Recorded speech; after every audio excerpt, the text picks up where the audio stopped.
There we go.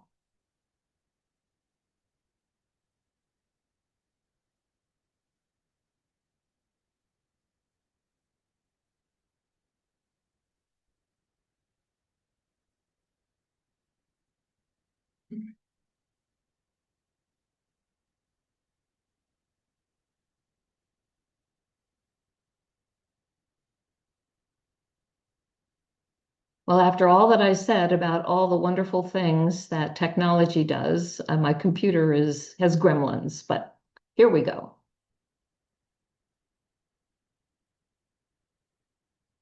So once again, I am so grateful for the opportunity to share this time with you as together we explore racism in America, the history we didn't learn in school. Today, we're focusing on part 4 of 6, Mass Incarceration and the War on Drugs, an intense look at the criminal justice system in the United States, past, present, and future. As we've seen in the history described in these past 3 weeks, the relationships between African Americans and our country's justice systems, both the legal and the extra-legal versions, has frequently been one of violence and oppression. We see the harbingers of what is to come in the system of convict leasing that followed the end of the Civil War, the echoes of lynching made manifest in today's uneven application of the death penalty, and the videos of unarmed Black men being killed by police without consequence bring home the continuing violence that stalks people in our land. The impunity with which these acts have been carried out echoes loudly in our current circumstances, although we are beginning to see some glimmers of hope for more accountability, more justice. So today we will focus on the period following the landmark civil rights movement to observe what we have come to expect as the inevitable backlash against racial progress, and see how the combination of power and bigotry, the very definition of racism, shapes today's criminal justice system. So let's continue. First, a moment to recap our class time together last week, where we learned how housing segregation pervaded the country and the role played by the FHA in its insuring of mortgages that overwhelmingly disproportionately were granted to white residents, white households. We then moved forward and saw how discrimination in other aspects of public policy, the Social Security Act, the GI Bill, even the interstate highway system disadvantaged African Americans and other people of color. We spent a little time with the Brown v. Board of Education decision by the Supreme Court and the massive resistance that it triggered, largely in the South, and how the ramifications of that resistance are perpetuated even today in education levels of residents of those states. We spent time with the civil rights movement and the brave advocates and activists who brought so much change to our country, largely culminating in the passage of the Civil Rights Act of 1964 and the Voting Rights Act of 1965. And so today we're going to begin by talking about the condition labeled mass incarceration. And I would say that there have been 3 phases of mass incarceration in the United States. The first, of course, was the institution of slavery itself, where basically those owned as slaves were indeed incarcerated on plantations or their places of work, wherever there were people who owned them as chattel. And that institution came to an end in 1865. but in terms of incarceration was supplanted by what we came to understand as convict leasing and ultimately public chain gangs, where African Americans were arrested and convicted under laws that applied only to them. And once incarcerated, the state had the right to say where they worked, and it was the state that was compensated for their labors. Today, we're turning our attention to what I would call phase three of mass incarceration, beginning in the 1970s, and specifically as it was triggered by and supported by what is called the war on drugs. As we look at mass incarceration today, the reality is the United States is home to less than 5% of the world's population, yet we incarcerate 25% of the world's inmates. In 1972, the United States held in prisons and jails approximately 200,000 people. By 2017, the number incarcerated had grown by more than an order of magnitude to 2.3 million people. And beyond those held in prison, more than 7 million people in total ever since have been incarcerated or on parole or probation under the control of the criminal justice system. And there has been a disparate impact on people of color. And as we talk about the war on drugs and its effect on incarceration rates, it's important to note that people of all colors, based on studies, use and sell drugs at remarkably similar rates. And yet, the penalties for drug use have fallen most heavily on African Americans and more recently, other people of color. And so mass incarceration has emerged as a stunningly comprehensive and well-disguised system of racialized social control, strikingly similar to Jim Crow, a system of social control unparalleled in world history. No other country in the world incarcerates, imprisons so many of its racial or ethnic minorities. Imagine if Germany today were to be doing the same with its Jewish citizens. The country would rise up in opposition to that. And yet, incarceration rates due to the consequences of poverty, racial segregation, unequal educational opportunities, the presumed realities of the drug market, all of these factors have resulted in this disproportionate impact on people of color.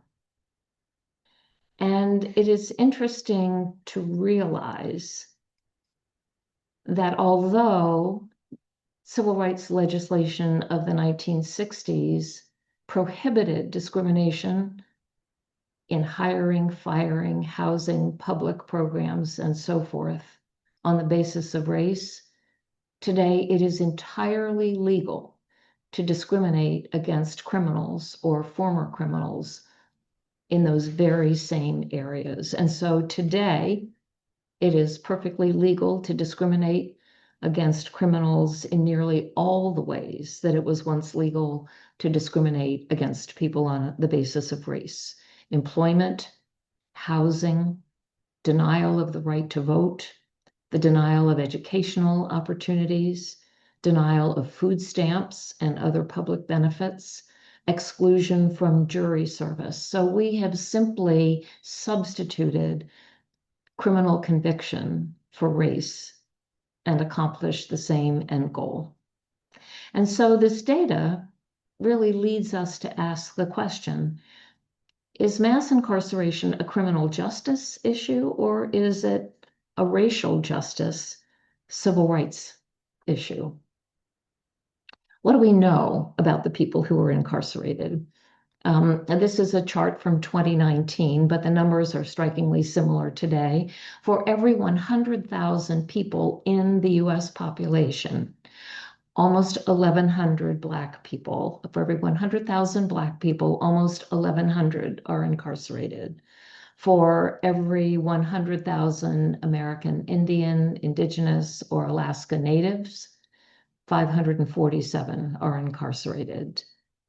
For the white population, that number is 214. For Hispanics, 525, and for Asians, 46. These are not people held in local jails. These are people held in federal and state prisons. Now, I want you to pay close attention to this next chart because there is going to be a detailed test at the end of this evening's class, and it's going to be important that you can answer all of the detailed questions. Well, perhaps not. If we look at how many people are held, locked up in the United States, more than half are being held in state prisons. 500,000 people being held in local jails and approaching 250,000 people being held in federal prisons and jails. Why are they there? 350,000 of them are there because of drug crimes. 800,000 are classified as violent offenses. But it's important to note that in many states, Delaware included, there are drug crimes that are classified as violent felonies, even though no violence was ever committed. It is the simple nature of being a drug crime that labels the individual as a violent criminal. And what is even more astonishing is that almost 500,000 of those people are being held in prison awaiting trial. Not only have they not been found guilty, they haven't even had a trial. And yet, 500,000 people held in prisons and jails.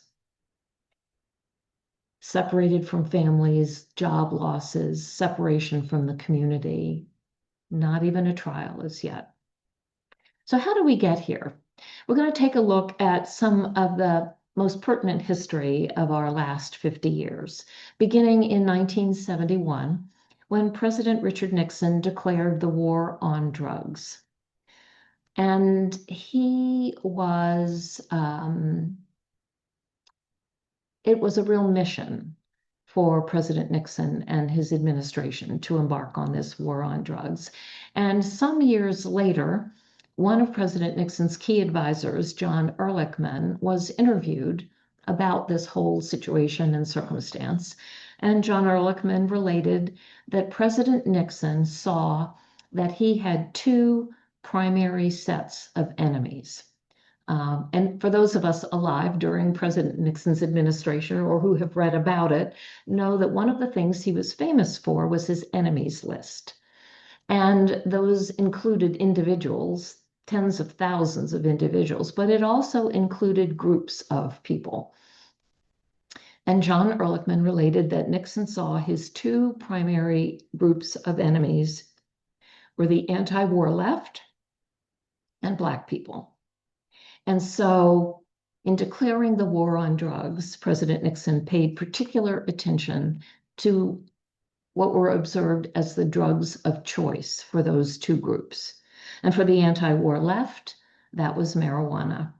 And so during the Nixon administration, marijuana was categorized as a Schedule I drug, along with heroin and LSD. Bear in mind today, in many states, you can just buy it. But in the early 1970s, in fear of the anti-war left, marijuana became a Schedule I drug. And Black people were seen as using heroin largely at that point as the drug of choice. And so laws were crafted that focused on those two drugs particularly. And during this period of time, the Drug Enforcement Administration was created in 1973. The administration dramatically increased the size and presence of federal drug control agencies, introduced the concept of mandatory sentences, and the use of no-knock warrants. We didn't hear a lot about those back in the day. We are actually hearing more about them now, and we'll talk more about that a bit later on. Once President Nixon's term came to an end, of course, Gerald Ford became president, but then Ronald Reagan was elected president of the United States, and he was elected president in 1980. I actually lived in California when Ronald Reagan was governor of that state, and he was fond of punitive measures. In my particular case, California had an income tax, but Governor Reagan vetoed every proposal to have tax withholding so that you could have part of your taxes withheld out of every paycheck. And he said no taxes should hurt. And so you should have to pay it all at once. And so there was no income tax withholding when Reagan was governor of California. At the time, there was a very significant political operative by the name of Lee Atwater. And he worked in Ronald Reagan's campaigns. And he is renowned for being recorded as saying the following. You start out in 1954 by saying N-word, N-word, N-word. By 1968, you can't say that word. It hurts you. It backfires. So you say stuff like forced busing, states' rights, and all that stuff, and you're getting so abstract. Now you're talking about cutting taxes, and all these things you're talking about are totally economic things, and a byproduct of them is Blacks get hurt worse than whites.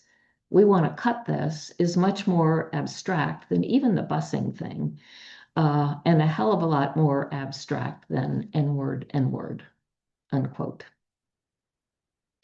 So Reagan's race baiting became even more pronounced when he moved from state to federal politics. After he secured the Republican nomination in 1980, Reagan launched his official campaign at a county fair just outside of Philadelphia, Mississippi. You may recall that was the town that was still notorious in the national imagination for the Klan lynching of civil rights volunteers James Chaney, Andrew Goodman, and Michael Schwerner 16 years earlier. Reagan selected this location on the advice of a local official who had written to the Republican National Committee assuring them that the Neshoba County Fair was an ideal place for winning, quote, George Wallace inclined voters. Neshoba did not disappoint. The candidate arrived to a raucous crowd of perhaps 10,000 white people chanting, "We want Reagan, we want Reagan." And he returned that embrace by assuring them, "I believe in states' rights." In 1984, Reagan went back, that time to endorse the neo-Confederate slogan, "The South shall rise again." Reagan also trumpeted his racial appeals in blasts against welfare cheats. While campaigning, he repeatedly invoked the story of a mythical Chicago welfare queen with, quote, 80 names, 30 addresses, 12 Social Security cards, who is collecting veterans' benefits on 4 non-existing deceased husbands. She's got Medicaid, getting food stamps, and she is collecting welfare under each of her names. Her tax-free cash income is over $150,000, unquote. Often Reagan placed his mythical welfare queen behind the wheel of a Cadillac, tooling around in flashy splendor.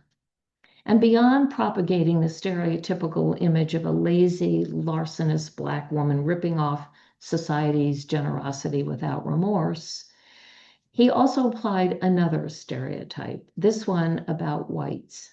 They were the workers, the taxpayers, the people playing by the rules, and struggling to make ends meet while these brazen minorities partied with their hard-earned tax dollars. More directly placing the white voter in the story, he frequently elicited supportive outrage by criticizing the food stamp program as helping, quote, some strapping young buck standing ahead of you in line at the grocery store buying T-bone steaks with food stamps while you're waiting in line to buy hamburger because that's all you can afford. And so the emergence of these dog whistles became an essential part of the presidential campaign and ultimately other political campaigns going on in the country at the same time. And in 1982, in his administration, President Reagan extended the war on drugs, even though illegal drug use was actually declining at that point. And in 1985, the issue of crack cocaine emerged. And crack cocaine became identified as the drug that virtually all Black people were using. And it was creating crack babies and it was decimating society as a whole. And so, as a consequence of this push, in 1986, Congress passed the Anti-Drug Abuse Act and updated it in 1988, and it differentiated between powder cocaine and crack cocaine. The reality is that pharmacologically, there is no difference in terms of effect between crack and powder cocaine. Powder cocaine is the drug of choice for more affluent people. Crack can be made more cheaply and is available for purchase at a lower price. And so Black people and others on the lower end of the socioeconomic scale ended up purchasing crack cocaine. And this bill, this law, introduced mandatory minimum sentences for drug crimes.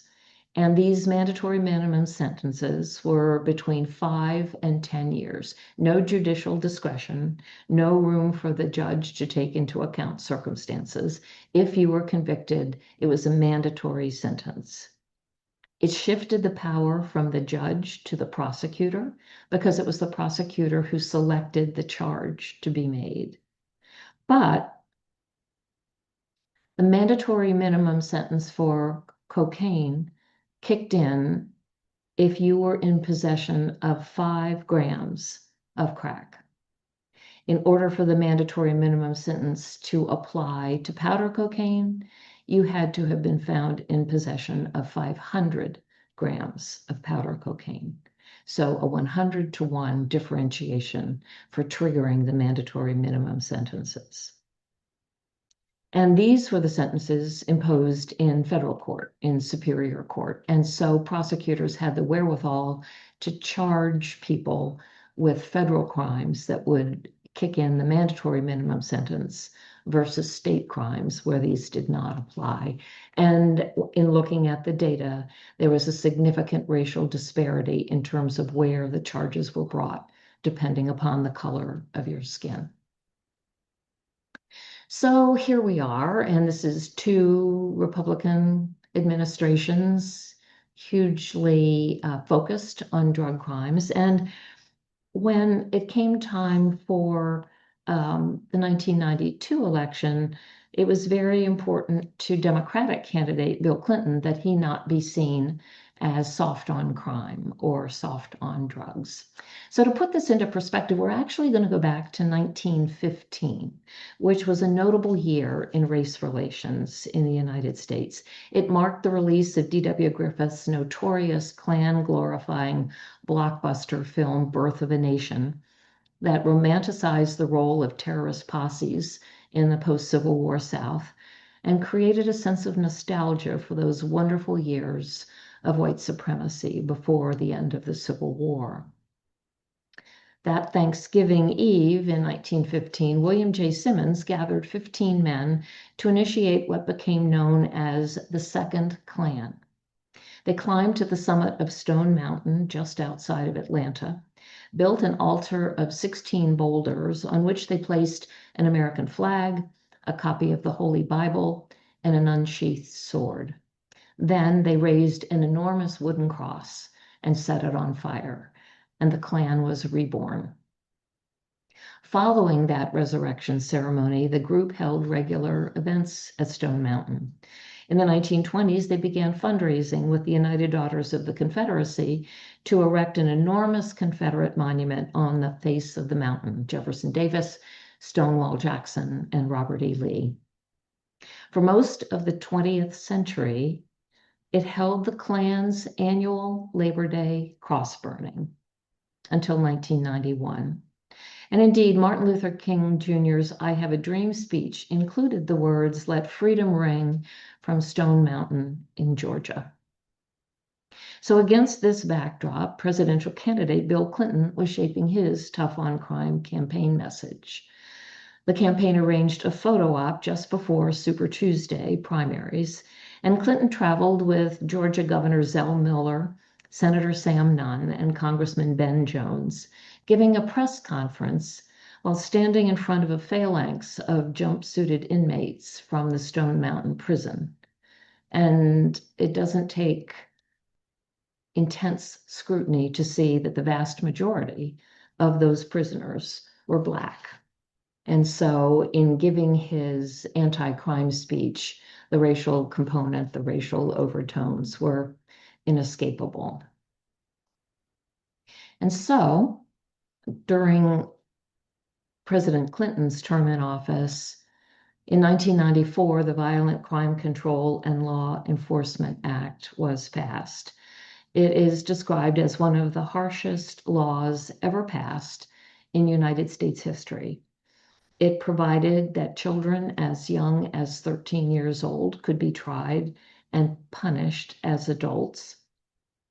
And it included the 3 strikes provision, 3 felony convictions. The sentence is life in prison without the possibility of parole, even for a juvenile. 13, 14, 15 years old, 3rd conviction, the rest of your life in prison, no possibility of parole.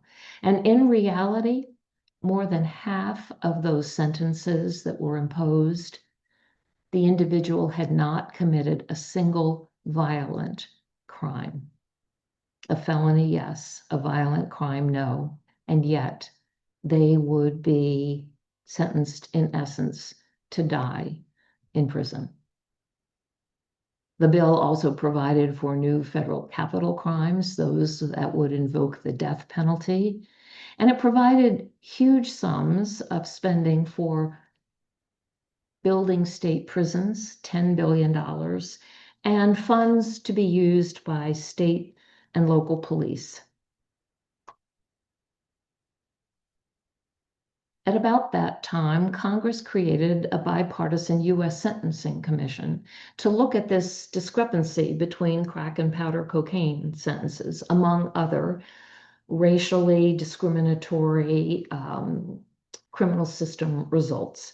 And the commission presented a report that said this 100-to-1 was totally inappropriate and should be ended, but Congress overrode the report and the other findings that showed racial bias in sentencing and basically said, thank you for your efforts, but we're not going to make any changes. And so it was not until 2010 when Congress passed the Fair Sentencing Act that reduced that 100-to-1 disparity to 18-to-1. So you still have to have 18 times the volume of powder cocaine to invoke the mandatory sentences that would otherwise accrue if you were found in possession of crack cocaine. To kind of put this in context of more recent drug events, we have seen how the opioid epidemic is devastating families, individuals, communities. But note, it is an epidemic. Opioid use is not seen as a crime per se. It is a health issue.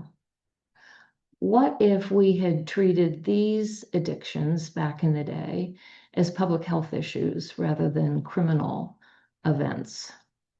And today, of course, in many states, the purchase and use of marijuana is entirely legal.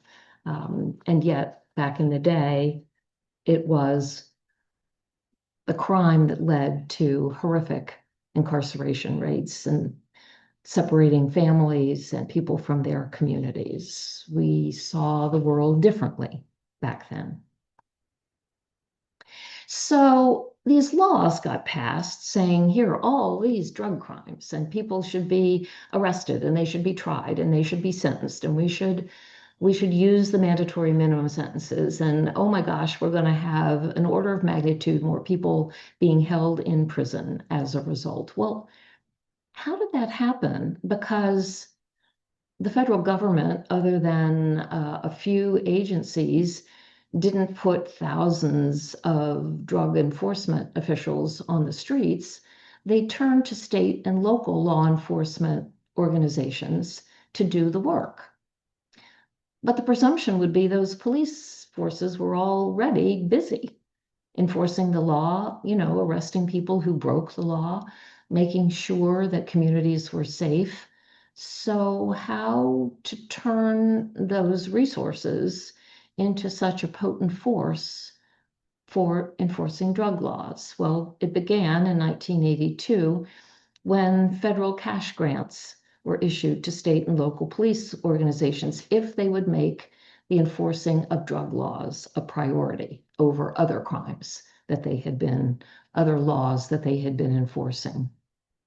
And in 1984, Congress expanded the federal civil asset forfeiture law. If I could see you all, I would ask you to raise your hands if you were intimately familiar with the federal civil asset forfeiture law. I didn't even know it existed when I began doing this research. But what that law does is it allows the government to seize property that is suspected of being connected to criminal activity, even if criminal charges are never actually filed against a property owner. And so it had actually begun in 1970 when, making an arrest, the government could seize the drugs and equipment that were a part of the crime. In 1978, that was expanded to say the government could take money and securities from people who were arrested, again, even if never convicted. In 1984, it was expanded to say the government could take ownership of real property. And in 1986, to say, well, the government could take other property if the property involved in the crime wasn't available. And the other thing that happened in 1984 is it declared that the assets seized would become usable only by law enforcement agencies. Prior to this, anything seized under the civil asset forfeiture law went into the general funding pool for the federal government, for states. It was just another source of income for governmental programs. But in 1984, the law said, no, we're not doing that anymore.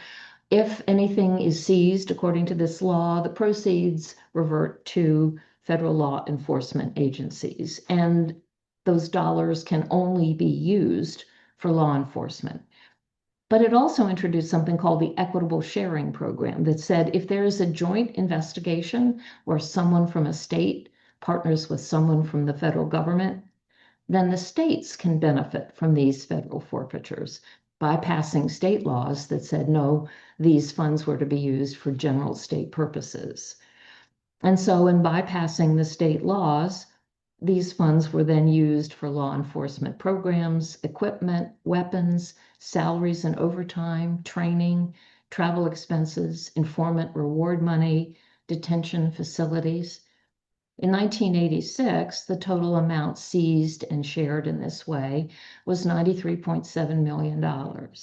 In 2013, the amount seized and shared was $4.2 billion. And part of what those were used for, beginning in 1988, were what were called burn grants that provided funding for states and local law enforcement to establish narcotics task forces. In the 90s, the government began dispersing cash grants based on the number of drug arrests. The more drug arrests you make, the more federal money will accrue to your law enforcement agencies. And one of the consequences is that in the period from 1997 to 1999, there were 3.4 million orders of Pentagon level equipment delivered to state and local law enforcement agencies, which is why today we will see peaceful protesters being met by people who look like they could be transplanted to Kosovo or Kiev or some war zone because these local law enforcement agencies have been granted all of this military equipment. But there's more collateral damage that has happened as a result of this. And one of the most significant is an assault on the Fourth Amendment to the Constitution. That amendment reads that the right of the people to be secure in their persons, houses, papers, and effects against unreasonable searches and seizures shall not be violated, and no warrants shall issue, but upon probable cause, supported by oath or affirmation, and particularly describing the place to be searched and the persons or things to be seized. I remember a famous case decades ago where there was a horrific crime, and the prosecutors had built a great case, and the overwhelming evidence came from the garage of the person that they had arrested. But it turned out that the warrant did not describe the garage as a place to be searched, only the house. And so the evidence found in the garage could not be used, and the person was found not guilty. Now, that's an example of a very unfortunate application of the Fourth Amendment, but the Fourth Amendment indeed. But beginning with all of this period of the mass incarceration, we began to see Supreme Court decisions that chipped away at the Fourth Amendment. The Terry v. Ohio case in 1968, the court substantially expanded police power to search and seize and limited the right of privacy of individuals. Before that time, it was generally understood that the police could not stop and search someone without a warrant unless there was probable cause to believe the individual was engaged in criminal activity. But that decision by the Supreme Court expanded probable cause to include suspicious behavior. And it was a case of 3 Black men standing outside of a jewelry store in New York City. And they were stopped, searched, and arrested because they looked suspicious. Not exactly what the Fourth Amendment had in mind. And in fact, the Supreme Court also affirmed that police officers could interrogate and frisk suspicious individuals without any probable cause for arrest. And you may remember the stop and frisk spree that took place in New York City under the administration of Mayor Giuliani. And further, that Terry rule was used to target African Americans for wearing flat brim hats and hooded sweatshirts, that those were suspicious behavior that set aside the Fourth Amendment and said that those individuals could be stopped and frisked. Then, in 1996, in another case, Wren v. United States, the court further limited the privacy rights of individuals against warrantless searches and seizures by allowing law enforcement the ability to stop a person in a motor vehicle based on a pretext. He crossed the center line. He didn't signal when he turned. He didn't come to a full stop at a stop sign. And warrantless search was legal. And so today, law enforcement stops individuals based on previous bias or profiling and justifies the action through various pathways like routine traffic stops. And so with this racial bias and stop and frisk, far more people were caught up in the dragnet of the criminal justice system. And as they were arrested, incarcerated, perhaps not able to make bail, it disrupted social relationships, their relationships with their family members, with their employers, with their communities. We also saw the collateral damage of the militarization of the police and their use of excessive force. And there have been example upon example where that excessive force has produced fatal results. And clearly, the police shootings of unarmed Black men with impunity is a key part of the excessive force that has been applied. And all of this has eroded the trust in police organizations who, in many jurisdictions, their role, their mission is to protect and serve. And so we sort of have to ask, protect and serve whom? As we look at mass incarceration today, we have seen an explosion in the imposition of life sentences without the possibility of parole. That rate has quadrupled since 1984. And as I said, more than half of those serving that sentence have never been convicted of a violent crime. And further, if you are convicted of a capital crime and sentenced to death, you are by law entitled to a series of appeals, and you are by law entitled to legal representation if you can't afford to acquire it on your own. But if the sentence is life in prison without the possibility of parole, neither the appeal process nor access to legal representation are included. And so as a consequence, the vast majority of those serving this sentence are likely to die in jail, regardless of their rehabilitation, regardless of the age at the time the third crime was committed. It's just the way the system works. And indeed, this whole criminal justice system is fed by probation and parole. Delaware does not have parole. We have probation. And studies have been done in recent years that show that within 3 years of release from prison after completing your sentence, 75% of those released will be reincarcerated. And fewer than 10% of those people will have committed another crime. The rest of them will be back in prison because they violated the terms of their probation. They didn't report an address change. Of course, many people leaving prison don't have a permanent place to go live, but you have to report your address. If you are found in a bar when your terms of probation don't allow it, if you are associating with someone that you have been prohibited from seeing, any violation, missing a meeting with your probation officer, the minute the violation is reported, the next step is reincarceration. There's no hearing, there's no evidence presented, you are back in jail. And so the correctional control extends far beyond the prisons and jails themselves, with so many people either on probation or parole in our country. Another consequence of this aspect of our criminal justice system has been the growth in private for-profit prisons. You may recall that with the Crime Control Act of 1994, $10 billion was authorized to build new prisons. And there was a point after that, subsequently, where a new prison was opening up in the United States of America every 2 weeks. And initially, these were institutions that were owned and managed and funded by the states, maybe with some help from the federal government.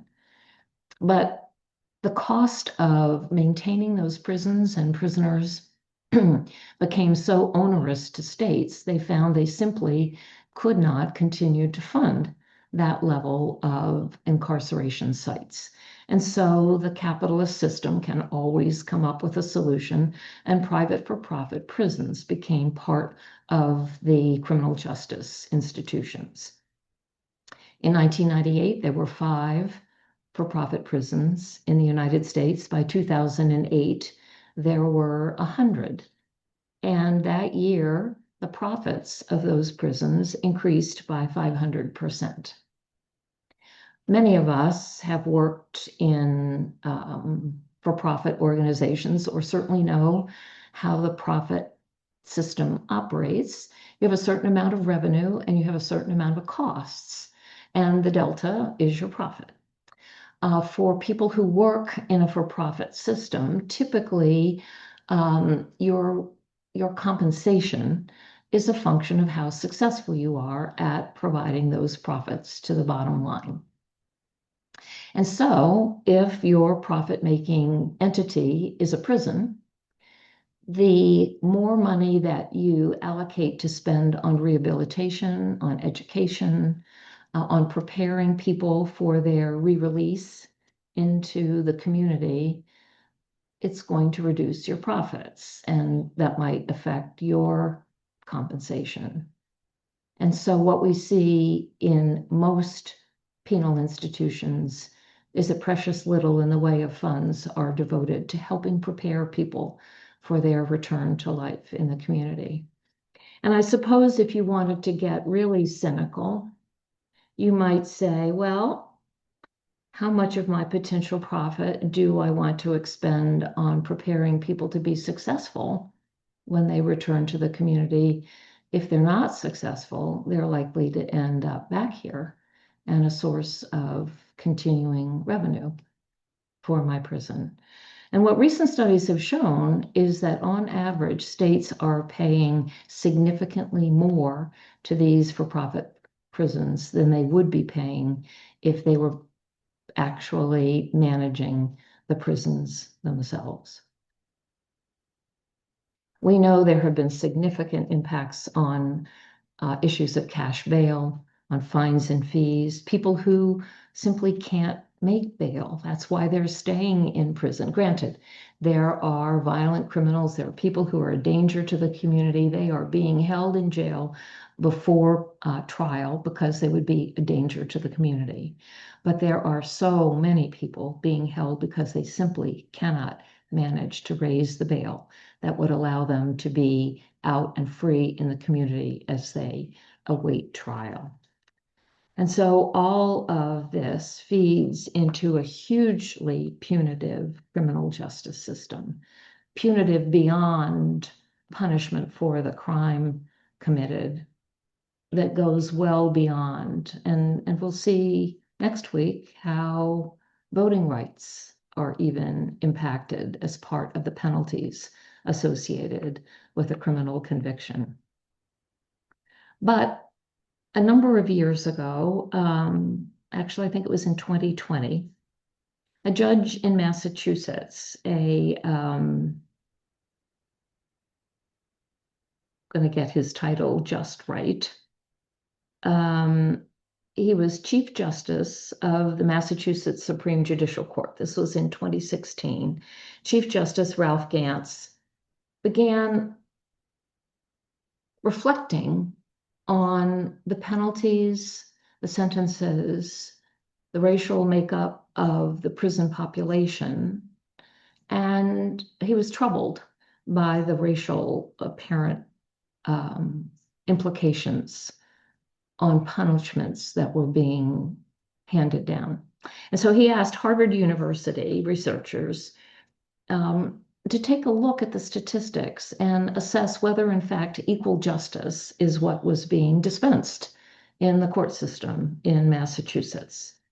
And so Harvard undertook a 4-year study, and they reviewed more than 1 million cases.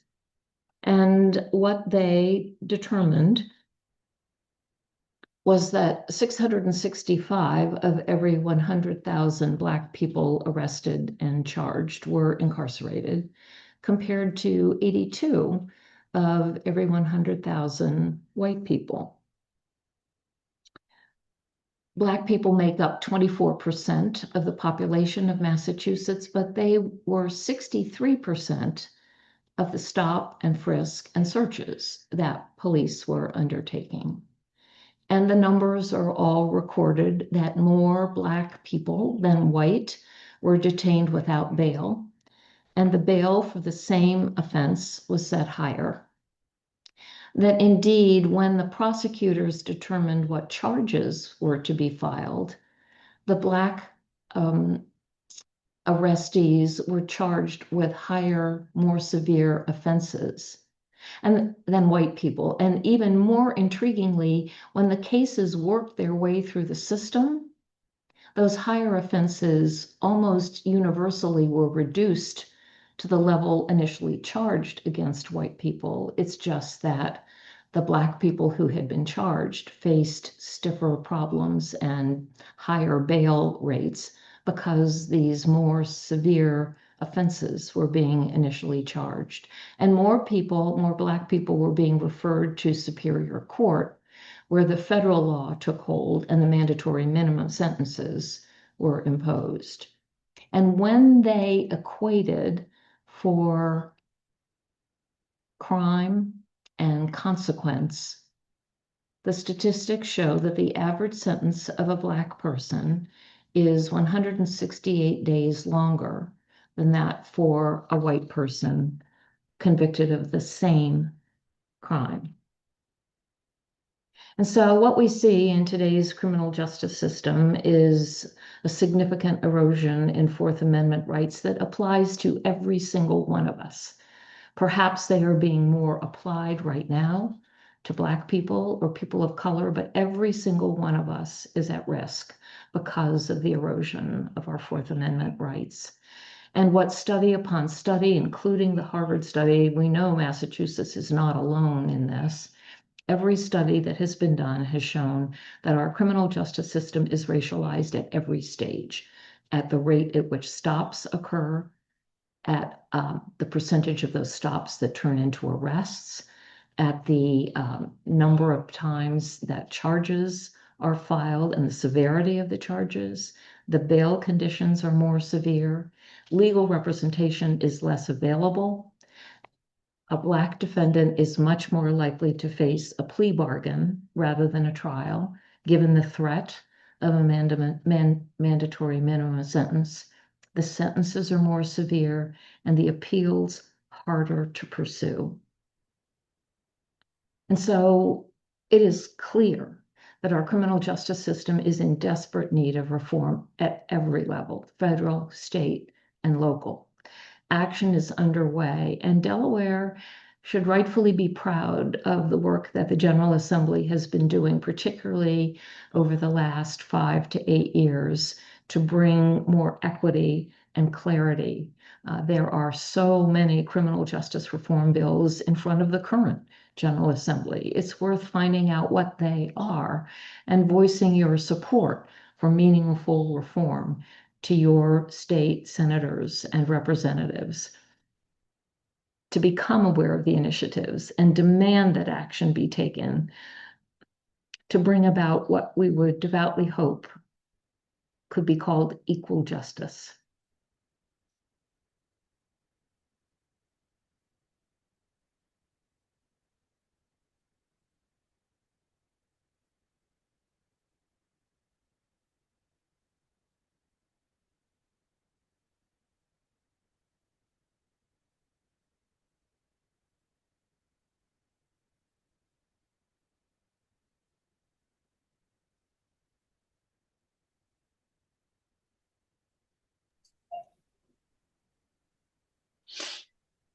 Pastor Karras? Okay, I didn't know the majority of all of that you just shared. I mean, I'm not surprised, but boy, is this an epidemic. That's all I got.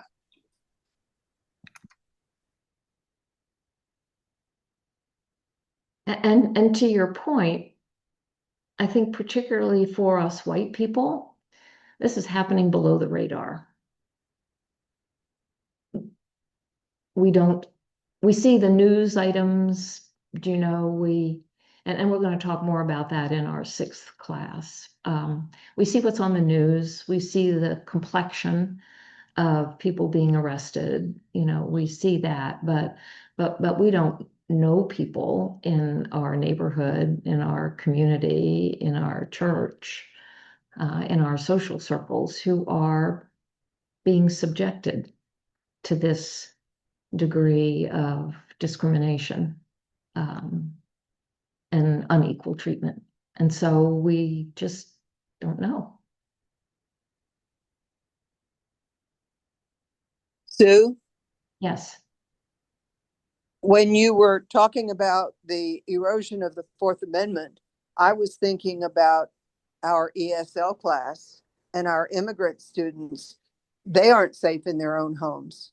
Right. They don't have the Fourth Amendment guarantees. Exactly. And I have been teaching this class in various forms since 2018. It's not the same class because history is being made. More is uncovered and more is being made. And where we are right now, I could not have foreseen when I began teaching this class. What we're seeing is not erosion of Fourth Amendment rights. We're seeing the dismantling of Fourth Amendment rights, the destruction of Fourth Amendment rights. And so I suspect this class is gonna shift as more and more of our history is even now being created. It's frightening. It is terrifying. It is.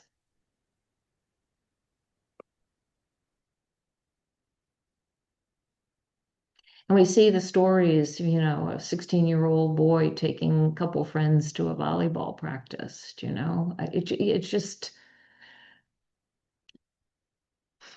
inconceivable. I think as I reflect, in our week 2, we talked about much of the horrific violence that was imposed on African Americans and just shake our heads about how could people treat people that way. And yet what we're facing now is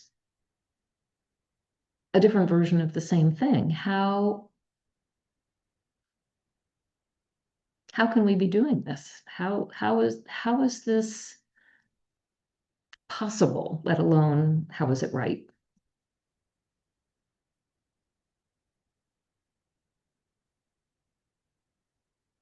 Thanks for your chat, Linda. We'll see you next week.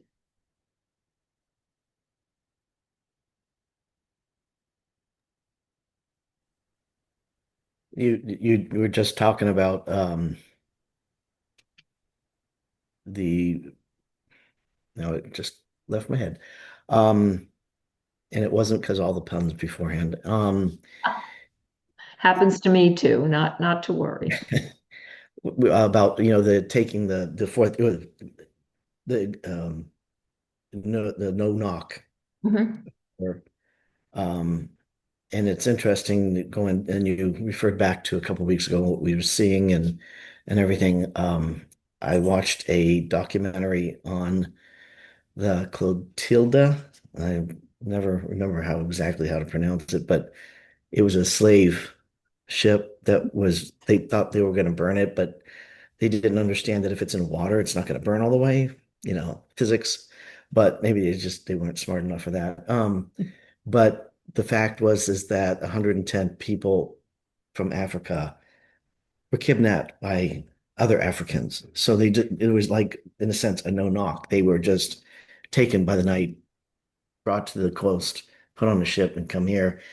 And if you get to see the documents, but it was just the fact of thinking of that we're doing now what they were doing then. We didn't learn and everything, and we need to find a way to reconcile.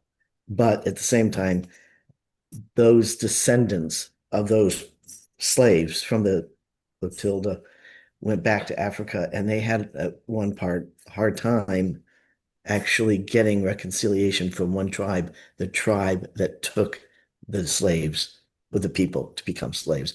And it's interesting because I think that's the whole thing is that there's so many people in the South. I want to say the South, but there's so many people, white people, that are not going to say, yes, we did wrong or anything. I think that they just have it in their thoughts that they were right in doing what they were doing. And it's just, we're never going to get them to say they were wrong. I don't know how. Yeah, and this is it. I mentioned, I think, Who We Are is a video by Jeffrey Robinson. I recommend it highly. It's a 6-week class in 2 hours. It's just amazing. And he starts with an audience of white people, and he says, I know you're all here to hear about race and racism, and you're feeling defensive, and you're saying it's not your fault. And he said, so, raise your hand if you ever owned a slave. And of course, no hands go up. This is not about what happened in the past. And even the education about this is just so that people can see the through line from what happened in the past to the way things are now. Because there are stereotypes about Black people being Right. criminals, being lazy, being uneducated, and they are all because of actions that were taken in the past. So it's not about getting people to say, I was responsible for that, or I feel guilty. Right. But Right. if that's the system that we're in, where all those inequities exist, either you're okay with that or you're That's working to change it. that's the reconciliation that we need. That's the message and that's the Absolutely. message, pure and simple, of this class. Once we know how things were, once we know how we got to where we are, the fundamental question, the real reason for all of this is to say, what are we going to do about it? And it doesn't require that I, you know, atone for past actions. It says, Right. what Right. am I going to do now? How are we going to make this right? And it's interesting too that we had talked about the fact of how it equates to a lot of not just the Black community, but any people of color, Native Americans, LGBTQ, and the Houston riots. And since this class, it's like I hear about something and I watch it. I'm like, oh my God, that's exactly what you were talking about in the class. But there was a movie, it's called The 24th, about the Houston riots and the large, the military guys that participated in that. But it was interesting. The one thing that one of them said, and I know that it's, Hollywood and whether they actually did say it or not, but you can only push people down so far or so much before they rise up. And I am hoping that somehow together we do that now to rise up to get, to start taking back what we need to do. But Yeah, and what we know is that the people who are suppressed and oppressed are not the ones who can change the system. It's the people who are in power or affiliated are the only ones that can make the change. We can work in partnership, and we need to work in partnership. And white people do not need to be the ones who are leading all of the projects and no, all of the efforts. In fact, no, some of the best work we white people can do is align with organizations of people of color, indigenous people, whatever, who are seeking to bring justice to bear. And we don't have to lead, right? right. But our But voices it's the and our veterans. actions The matter. veterans led the a lot of the stuff on the protests on the war of the Vietnam War. So it's the fact of it's the groups that are being oppressed that need to rise up, and that's what I was trying to say. They need to bind together. Well, and there are example upon example of groups that seek to do this in every way that they can. And we can lend our voices and our support, and that will help accelerate the progress. Yep.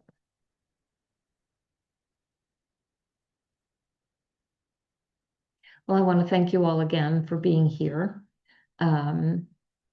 Next week, we are going to turn to the topic of voter suppression, then and now, past, present, and accelerating.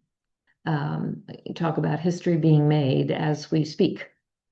History in the arena of voter suppression is being made every single day. And if we go back to that quote from Thomas Jefferson in the Declaration of Independence, the authenticity, the power, the authority of government depends on the consent of the governed. And the only way we give that consent is through our vote. And so, granted, when the country was founded, only wealthy white landowners could vote. But that was not the philosophy that would hold forever. And those words have great meaning. And there is work that each of us can do to help to make sure that voting laws are being fairly crafted, fairly implemented, fairly enforced. And there is lots of work that needs to be done there. And we'll see the consequences of what has happened in the interim. So I look forward to seeing you next week.